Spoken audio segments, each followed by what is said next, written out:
Bonsoir à tous, bienvenue dans votre émission, votre projet pour la Réunion. On va parler,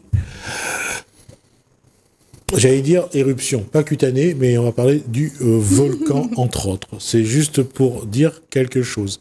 On reçoit donc Nathalie Fermini, autrice, bonsoir. Bonsoir.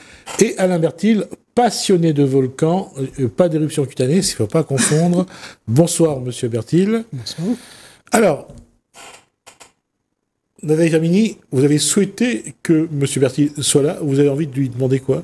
On va parler en fait de volcans, principalement du volcan de Sainte-Rose. Et on a choisi de parler ensemble de deuil, de résilience et de sublimation. Alors, je vais ajouter quelque chose qui est particulier. Les vibrations de la Terre, quand on est proche d'un volcan, sont différentes, plus fortes, généralement. C'est quelque chose que vous ressentez? Absolument. Aussi bien psychologiquement que physiquement, parce qu'il y a, quand la lave monte, effectivement, les gaz donc, font trembler la Terre et on ressent ces vibrations. Et même, il y a plus que cela, il y a une onde de choc, parce que j'avais une tente qui était montée, et quand le volcan donc, faisait sa projection, la tente gonflait et se dégonflait. Il y a bien donc des ondes qui sont invisibles, qui se propagent et que nous, on ne voit pas. Je m'excuse, Nathalie Fermini, j'ai mis les pieds dans le plat exprès. Et je trouvais que c'est quelque chose que vous allez, d'une façon ou d'une autre, aborder, parce que vous travaillez... On ne travaille pas assez sur nos vibrations intérieures. Waouh. Je suppose que la question est là aussi. Ouais, c'est un tout en fait. C'est tout ce qui nous connecte aux êtres humains que nous sommes, en relation les uns avec les autres, et le fait d'observer que lorsqu'on perd quelque chose, si on n'est pas aidé, si on n'est pas entouré, si les gens ne nous entourent pas d'énergie d'amour, si on a des vibrations négatives, on ne peut pas s'en sortir, quoi. Vous avez des proches qui sont agriculteurs chez vous, dans votre famille? Non, pas spécialement. Non. Mon grand-père était agriculteur, oui, au Tremblay, donc proche du volcan, effectivement. Non, mais ne serait-ce que lorsqu'on met la main dans la terre pour ressentir ce que la terre envoie comme énergie, c'est quelque chose que vous avez eu l'occasion de vivre ou pas? Pas de cette façon-là. D'accord. C'est sur le volcan essentiellement. Les ondes dont vous parlez, bon, on peut appeler ça aussi le tellurisme. Oui, tout à fait. Effectivement. On est comme une pile, avec un plus ou un moins. Donc il y en a qui vont être rechargés positivement et d'autres peut-être ne vont pas beaucoup aimer ce qui se passe. Oui, pas ressentir les vibrations parce que c'est pas forcément agréable pour tout le monde. Nathalie Fermini, la question de ce plateau, c'est quelle est la démarche? Est-ce que vous pensez que le Réunionnais n'est pas assez conscient de ce que son volcan lui apporte par moment? Non, c'est pas ça. En fait, le propos pour nous, c'était juste de faire observer aux gens que nous, en tant que Réunionnais conscients que son volcan lui apporte plein de choses, lorsqu'on entend volcan la péter, tous les Réunionnais vont aller voir le volcan comme un spectacle magnifique. On va aller voir la coulée de lave, on va aller sentir son cœur vibrer. Mais ceux qui sont dans le fond de Sainte-Rose, qui ont vécu la coulée de lave, peut-être comme un traumatisme. On parle de 76 1977. 17, voilà. Cette coulée de lave-là qui a généré des traumatismes, des pertes, etc., eux, aujourd'hui, ont encore la mémoire de ces choses qui sont inscrites dans les générations, dans les gènes peut-être, et ils ne le vivent pas pareil, en fait. Donc, il y a un deuil qui a été fait.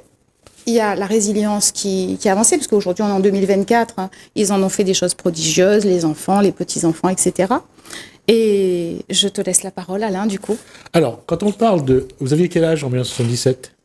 J'avais 20 ans. 20 ans. Mon âge. D'accord. Calculé. Et comment vous avez vécu cette arrivée de la lave? Et on a déménagé pas mal de maisons, on a fait partir beaucoup de monde. Ça a été un déchirement vécu par les Réunionnais. Je ne parle pas des gens de Sainte-Rose, je parle de la Réunion. Quand la Réunion a vu à la télé, au journal télévisé, ces gens qui partaient avec leurs affaires, ça a été un déchirement. Alors j'ose même pas imaginer ce que vous avez vécu. En fait, je n'habitais pas là-bas. Ah, d'accord. Donc j'ai vécu cette éruption de l'extérieur. D'abord, il y a eu beaucoup d'étonnement de ma part, un peu comme tout le monde, parce que personne n'avait imaginé à cette époque que le volcan pouvait sortir de son enclos. Et le maire, donc Alix Alma, qu'on avait interrogé à l'époque, le disait bien, Quand on est venu le prévenir que le volcan venait sur Sainte-Rose, il pensait que les gens plaisantaient, il n'y croyait pas. En fait, il y a eu beaucoup de surprises. Cette surprise s'est transformée ensuite en terreur quand on a vu que le volcan venait vraiment sur le village. Et il y en a qui ont vécu ça comme un traumatisme. Ah non, c'est toujours un traumatisme. C'est toujours un traumatisme, effectivement. Parce que quand on a vu les maisons partir, on a vu tout ça, et surtout que le relogement n'a pas été quelque chose de simple, donc ça a ajouté au traumatisme. Et l'un des épisodes qui a le plus marqué, c'est cette lave qui arrive à l'entrée de l'église. Oui, c'est ce qui a contribué à faire de Piton-Sainte-Rose une ville célèbre dans le monde entier, puisque la lave n'est pas entrée à l'intérieur de l'église. Certains ont pu penser qu'il s'agissait d'une forme de miracle. Donc on laisse les gens à leur conviction. Il y a peut-être d'autres raisons aussi d'expliquer cela, mais toujours est-il qu'un mythe est né à partir de là et il perdure jusqu'à présent, puisque beaucoup de touristes viennent visiter cette église. Et la présence de la Vierge au parasol, pas trop loin de l'église, ajoute à cette... Et on a vu encore la messe de l'Assomption le 15 août.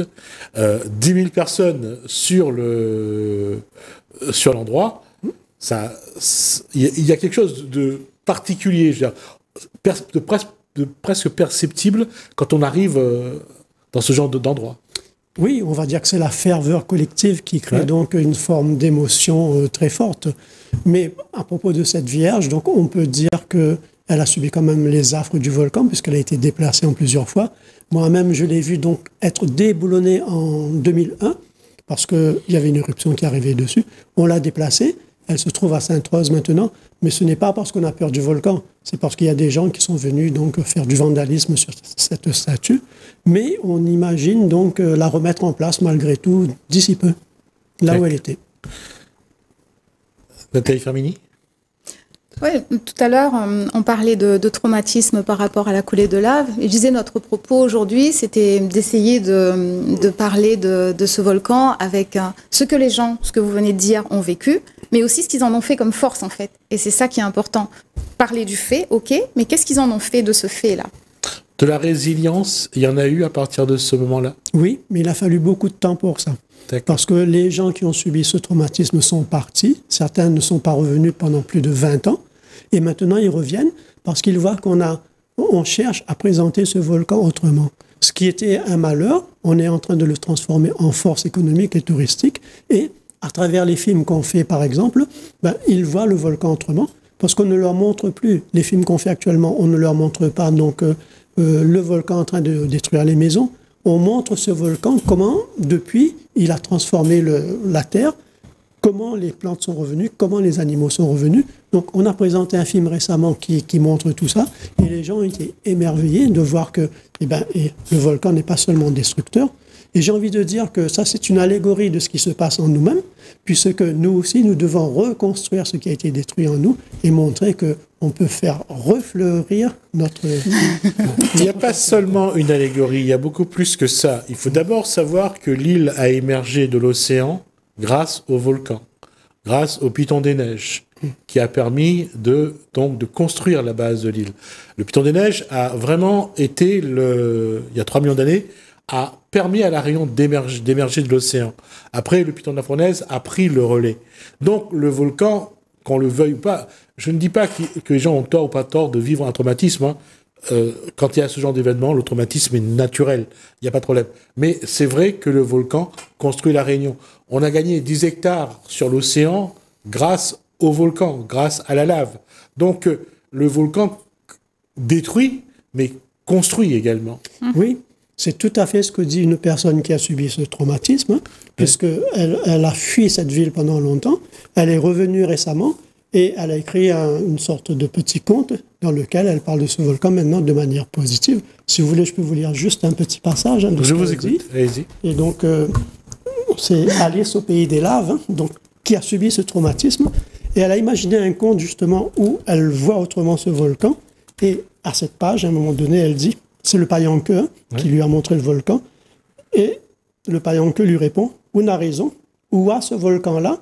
Ça n'a pas un bébête, ça a terre, ça a l'île, ou de pays. C'est le volcan. » Donc, moi, je trouve que c'est magnifique en termes de sublimation de la résilience. Allez-y, je vais montrer l'ouvrage. Est-ce que c'est déjà en librairie et en commerce? Non, mais on peut le trouver à Sainte-Rose, cet ouvrage, donc si des gens veulent l'acheter, parce que c'est un très beau conte. En plus, il est en créole, en français, en allemand, en espagnol et en anglais. Donc, ouais, c'est vraiment très pédagogique. Ouais. voilà. Là, finalement, quand on parle de résilience, c'est de regarder ce volcan tel qu'il est, destructeur, mais également constructeur. C'est la vie aussi, parce que si on est là sur cette terre, c'est grâce au volcan, grâce au Piton des Neiges, grâce au Piton de la Fournaise, qui ont construit, qui ont sorti la Réunion de la mer. Donc, même si on ne peut pas oublier ce qu'a vécu une partie des habitants de Sainte-Rose en 1977, on doit quand même se dire qu'on doit beaucoup au volcan. Certes, il faut lui rendre hommage, mais c'est ce que tous les Réunionnais font. Hein. Il suffit de regarder quand une éruption se produit pour voir que tout le monde se précipite pour voir le spectacle. Mais ceci dit, moi je rencontre encore des gens de Sainte-Rose qui, quand ils voient un hélicoptère passer, ont le cœur qui saisit parce qu'ils se disent ça rappelle cette époque. Ouais. Et ça me rappelle aussi un autre auteur, hein, comme Primo Levi par exemple, dans Si c'est un homme, c'est un ouvrage qu'il a écrit parce qu'il était prisonnier de guerre des Allemands. Il disait, quand il entendait une sirène, même dans sa vie civile, il avait donc son sang qui se glaçait parce que ça lui rappelait quand il était en prison. Donc il avait besoin d'exprimer ce traumatisme à travers le livre qu'il a écrit. Ceci dit, ça ne l'a pas empêché de se suicider à un moment donné parce que c'était insoutenable pour lui. Voilà. C'est triste. Il y a une histoire aussi qui a été racontée à la télé. Elle s'appelait Sarah. C'est une dame qui a vu son petit frère mourir lorsqu'il y a eu la guerre. Son petit frère s'est enfermé dans un petit armoire pour échapper aux Allemands. Et elle s'est enfuie, elle a laissé son petit frère, et quand elle est revenue, le petit frère n'a pas pu sortir de l'armoire et elle a essayé de s'en sortir, pareil. À un moment donné, le suicide est la solution. Non, je ne pense pas que ce soit une solution. Pour elle, ça a été la solution. Pour elle, oui. Ouais. Le suicide, certes, donc ce n'est pas le premier cas, je viens d'en citer un aussi, mais normalement, la résilience devrait nous ramener plutôt vers la vie et pas la mort. C'est pour ça qu'il faut faire tous les efforts nécessaires pour sortir de cette situation. Vous vous rappelez de cette image où on voit un petit enfant noir assis comme ça, et derrière un vautour qui attend qu'il tombe? Cette photo-là, elle a été prise par non, je la connais pas. Par un photographe. Oui. Et c'est vrai que l'image, elle est poignante. Et incroyable, quoi. L'enfant va tomber et le vautour n'attend qu'une chose, c'est pouvoir manger. Pour le manger, oui. Là, on est en train de parler de suicide. Et juste pour dire, le photographe, lui aussi, il a mis fin à ses jours. Aujourd'hui, c'est la journée mondiale de la sensibilisation du suicide. Ouais. Et je disais, en France, on a 10 000 suicides par an. Et sur ces 10 000 suicides par an, on a 30% qui sont des personnes de plus de 70 ans. C'est énorme.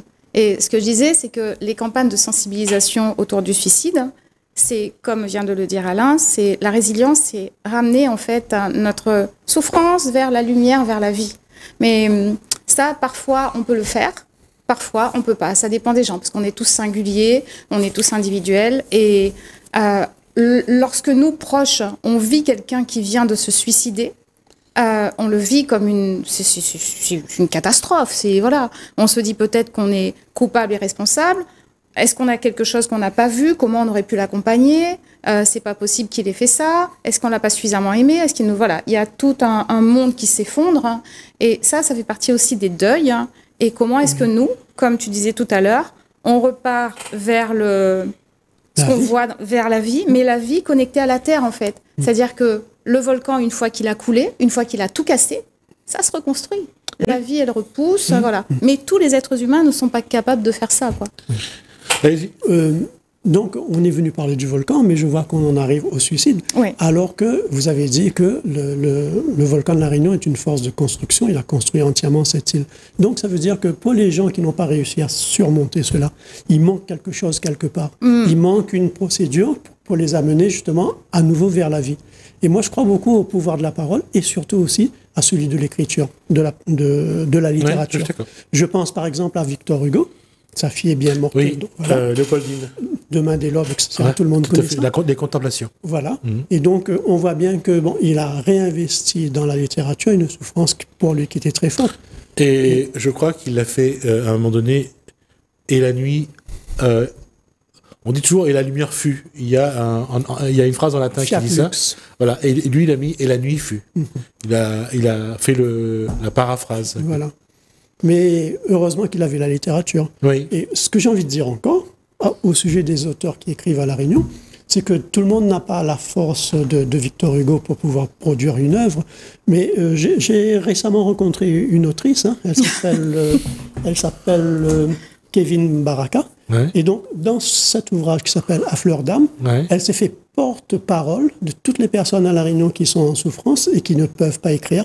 Donc, elle a écrit à leur place. Magnifique. Alors, cette question sur l'âme, Oui, elle est très sensible et très subtile.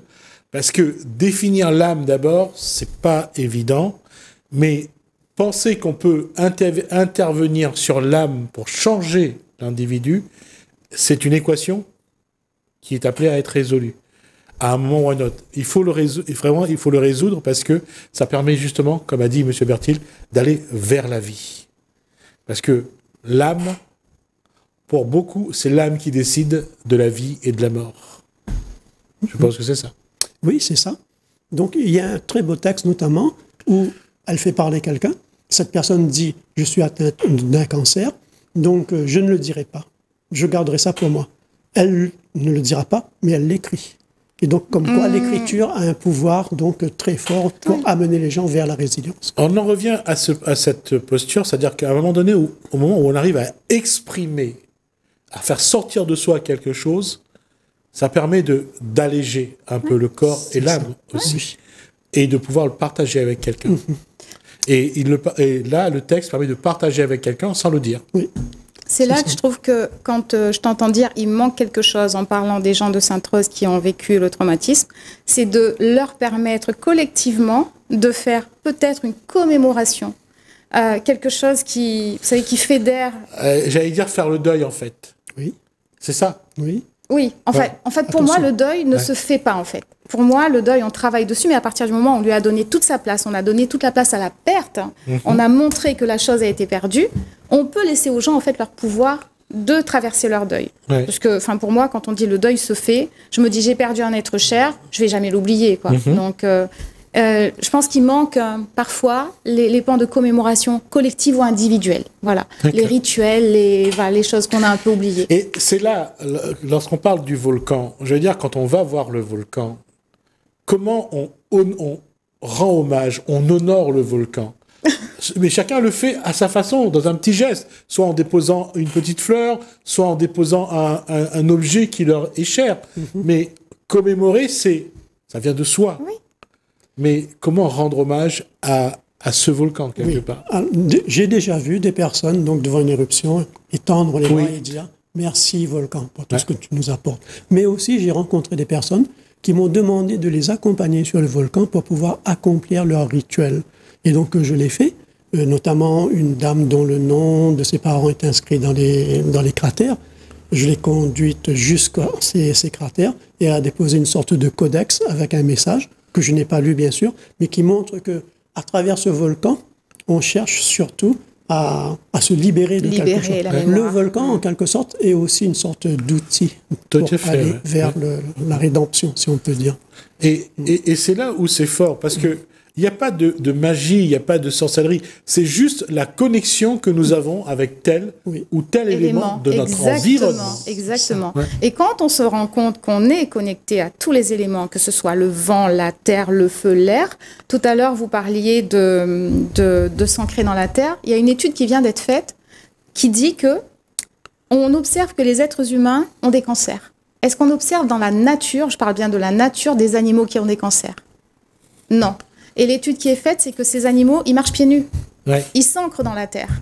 Les animaux qui sont auprès des êtres humains, dans les cellules familiales, chopent des cancers. Donc, il y a un truc à faire ou à observer. Non, on le sait. On le sait qu'il y a une énergie qui émerge de la Terre. Et cette énergie-là, soigne l'être humain. L'agriculteur, il est soigné par ça. Il peut attraper d'autres maladies, mais malgré tout, il est en contact avec la terre. Et ce contact-là est un échange d'énergie. Tout à fait. Mais surtout, vous venez de parler de magie et de sorcellerie. Moi, je constate que sur le volcan, il n'y a pas de sorcellerie, il n'y a pas de magie. Pourquoi? Parce que cette force primordiale et naturelle est beaucoup plus forte que ce que les hommes ont inventé. C'est-à-dire donc la superstition et donc les croyances qui sont parfois abusives. Il n'y a pas de sorcellerie au volcan. Ce volcan est vraiment trop fort. Non, je suis d'accord. C'est la nature. J'allais dire, c'est au gré de la nature. À quel moment la lave quitte remonte le long de la cheminée et jaillit? Parce qu'il y a à ce moment-là un certain nombre d'éléments qui font que ça se passe. Oui. Et moi, ce que j'ai toujours trouvé magnifique, c'est le lien qu'il y avait entre le volcan d'ici et le volcan des Comores. Parce que quand il y en a un ici, bon, c'était pas systématique, mais ils étaient souvent en éruption en même temps. Oui, alors en 1977, il y a eu l'éruption sur Sainte-Rose et en même temps, il y a eu l'éruption aux Comores qui a traversé un village aussi. Tout à fait. Voilà. Et c'est pour ça que je t'arrête de me regarder comme ça. La connexion. Non, il y a cette connexion-là. Et pas seulement, là je parle de ces deux volcans-là, mais il y a d'autres connexions qui se font ailleurs que je trouve magnifiques. Le fameux volcan en Islande, il a un nom que j'arrive pas à prononcer. Eyjafjallajökull. Merci. Et à vos souhaits. La question, non, c'est fantastique. Ce volcan-là, quand il entre en éruption, moi je dis, il y a un message quelque part, mais on n'a jamais réussi à comprendre, quoi. Je pense, oui. On n'arrive pas à comprendre parce que ces forces ont été créées, pas forcément pour nous. Nous sommes là par hasard. Hein. L'émergence même de l'humanité est due au hasard. Hein. Un certain nombre de facteurs donc, qui font qu'on est là. Mais la vie dans l'univers poursuit des buts qu'on ne comprend pas. Il suffit de regarder le ciel avec toutes ces étoiles pour se dire ça a du sens, mais on ne sait pas lequel. Ou la plage avec tous ces grains de sable. Voilà. En tout cas, ce que je vous propose, c'est qu'on se revoit dans quelques temps pour poursuivre la discussion, parce que le temps qui nous est imparti est écoulé. Ça a été un plaisir, Alain Berthil, d'abord de vous connaître et d'échanger avec vous. Nathalie Firmini, on va continuer, nous, à cheminer, et pas seulement pour le volcan, on va continuer à cheminer, et on va voir où ça nous mène. En tout cas, ça a été un plaisir. Merci à vous deux. Merci à vous de nous avoir suivis. Merci Alain, merci François, je vous dis à bientôt. Merci.